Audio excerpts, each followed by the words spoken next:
So what we know about the Eye and Ear Foundation, it's a conversion foundation. The Eye and Ear Hospital was an asset. It had a separate board. It was a separate entity. It was a nonprofit organization, and it was acquired by UPMC. And we took the dozens of millions of dollars, and it had to be used for a public purpose. And the Eye and Ear Foundation was established to fund research in ophthalmology and otolaryngology. We're a very successful hospital. In 1974, Gene Myers joined the faculty as the head of the otolaryngology and really created a fantastic department. Presby was growing. Presbyterian Hospital needed the space, they needed our beds. We just needed operating rooms because our patients came in for surgery and went home right away. And so we were excited to have a new building with a new chairman and a department that was willing to and ready to grow. And so that was very attractive. It was like coming home again to one of the only two Eye and Ear hospitals that had that connection with the general hospital. I realized that we needed a specialty, a subspecialty in otolaryngology to take care of children, and that was the epiphany. I was recruited back by Dr. Gene Myers, who flew to Boston and said, you got to come back to Children's Hospital and start a pediatric otolaryngology full-time service.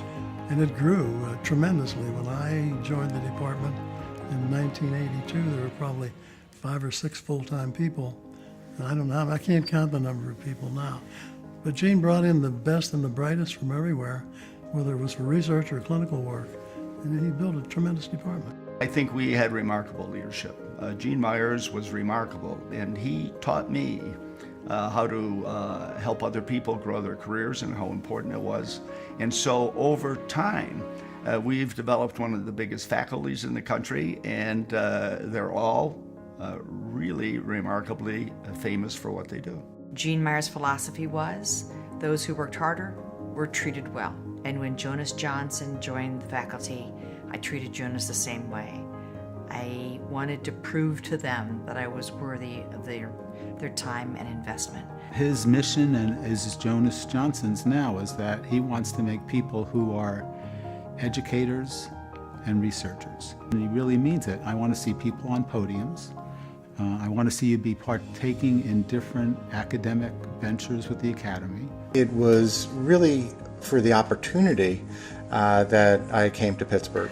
The institution offered a phenomenal amount of resources in order to build a world-class department of ophthalmology.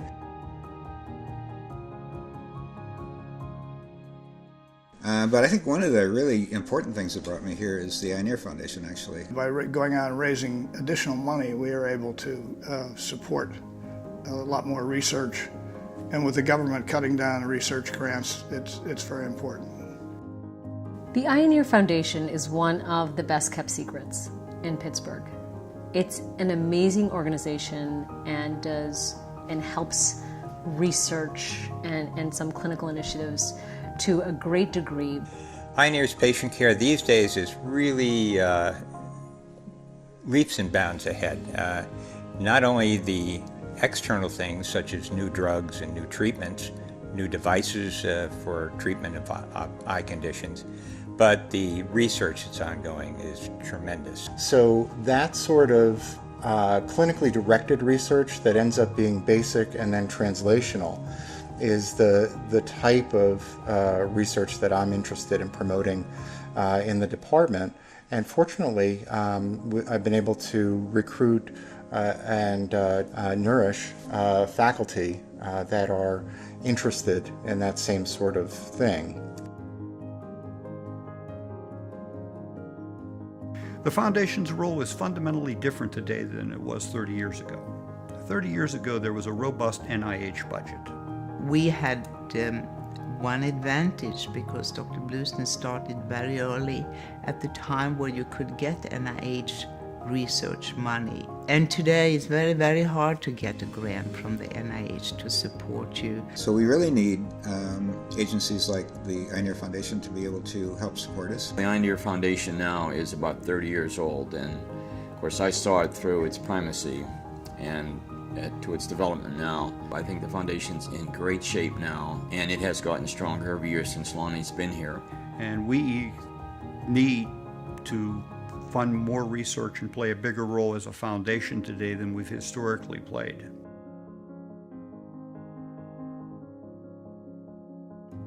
The strides that I would like to see take place are basically increasing what we already have, growing the revenues that we have in terms of income to support the research and clinical programs. And to the extent that we can help the two great departments of the university prosper and achieve the kind of greatness that they deserve to, well, that's the future of the Ioneer Foundation. There are very few places where I think this would have happened, and I see it continuing. We still have that culture of collaboration and innovation. It's the opportunity to improve healthcare in Western Pennsylvania. It's the opportunity to contribute to the growth of science, which will help us potentially offer better care to patients in the future than we've been able to do in the past. And I hope someday to read on the front page of the New York Times about a world-shattering development that comes out of the Ioneer Hospital of Pittsburgh.